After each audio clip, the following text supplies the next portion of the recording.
Good morning, good afternoon, good evening, whatever the case may be. We are back and better than ever.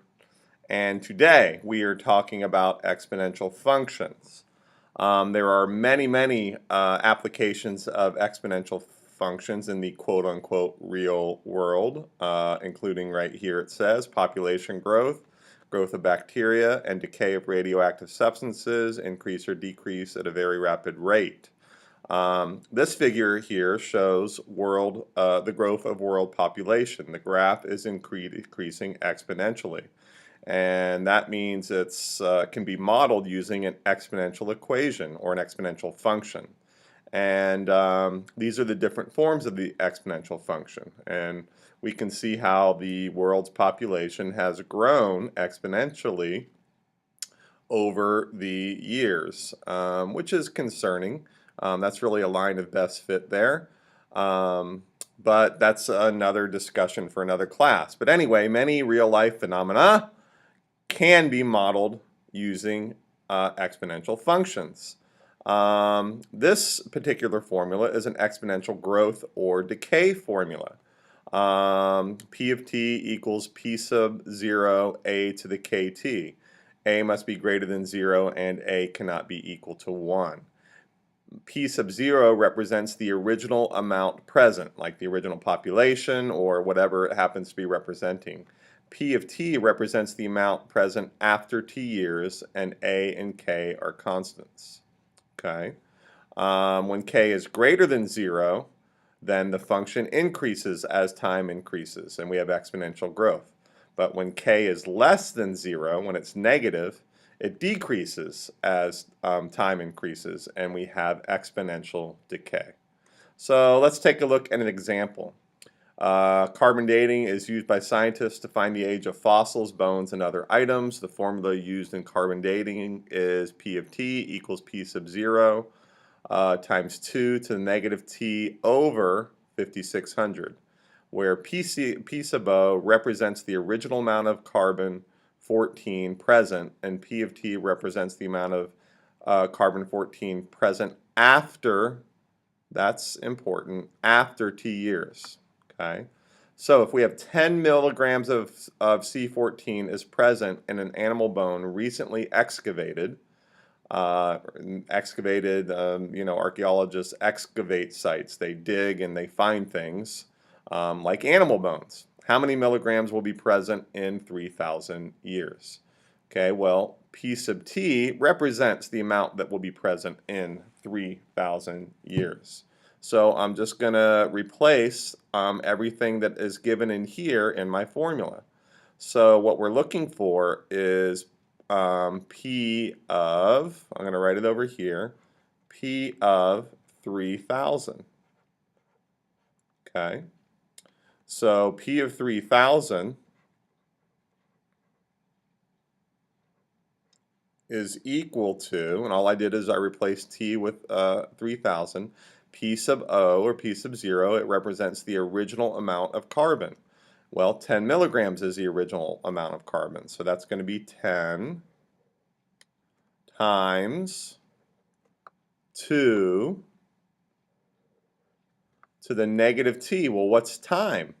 Time is 3,000, so 2 to the negative 3,000 over 5,600. Now, this is an exponent. I didn't write it very well, but this is a power. This whole thing right here is a power, negative 3,000 over 5,600. Okay. Of course, you don't have to do that by hand. We're going to use our handy-dandy calculator, and we're just going to enter it in. So it's going to be 10. Let's see, watch the keystrokes. You can see them pop up in red, times 2. And we're going to raise that to the, and it's a fraction. I love to use this little fraction button right here. So to get to it, I have to hit Control and divide, and I get the little fraction. It just makes life so much easier. Negative 3,000 over 5,600, and then we hit enter. So our answer is Let's see, round that to the nearest tenth, 6.9. Did they ask us to round it to the nearest tenth? It doesn't, but that's what we're going to do. So in 3,000 years, here's our answer. In 3,000 years, about 6.9 milligrams of C4 of the original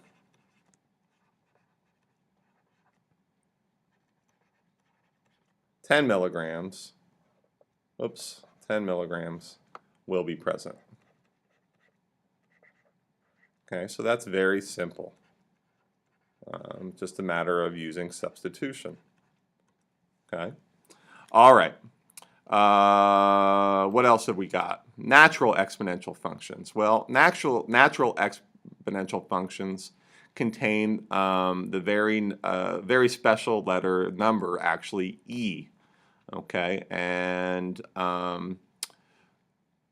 the letter e represents an irrational number called the natural base, whose value is approximately 2.7183. It plays an important role in mathematics and is used in finding the solutions to many application problems. And we'll talk about where the number e comes from in class. Okay, and so it's a very similar formula, the same growth or decay formula that we saw earlier. The only difference is that the base a is always the number e, and e is about equal to 2.7183. So let's do these examples.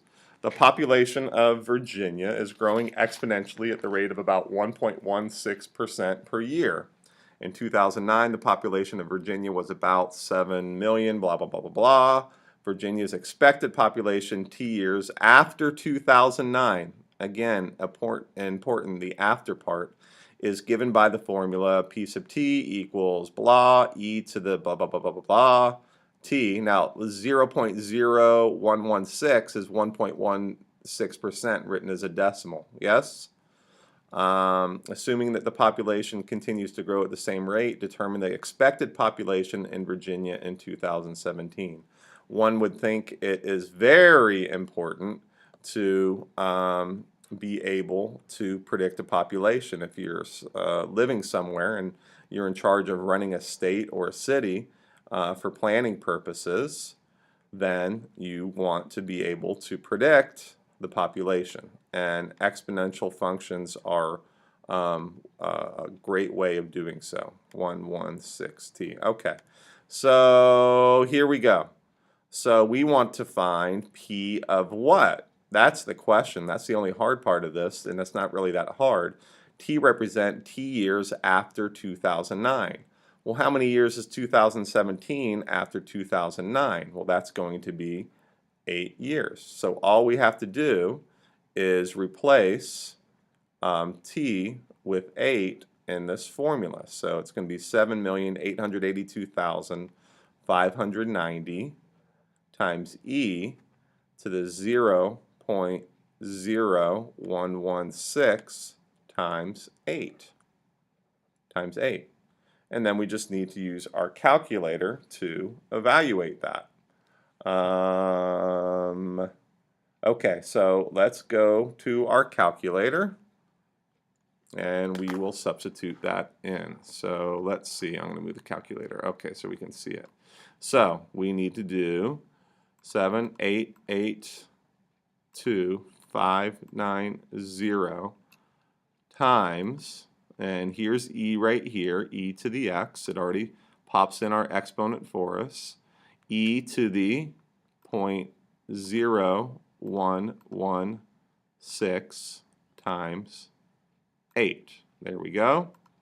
And what do we get? I'll move this over. We get 8,649,110, which I will copy and I'll paste in here. Okay, so that's our answer. And let's see, so that equals that.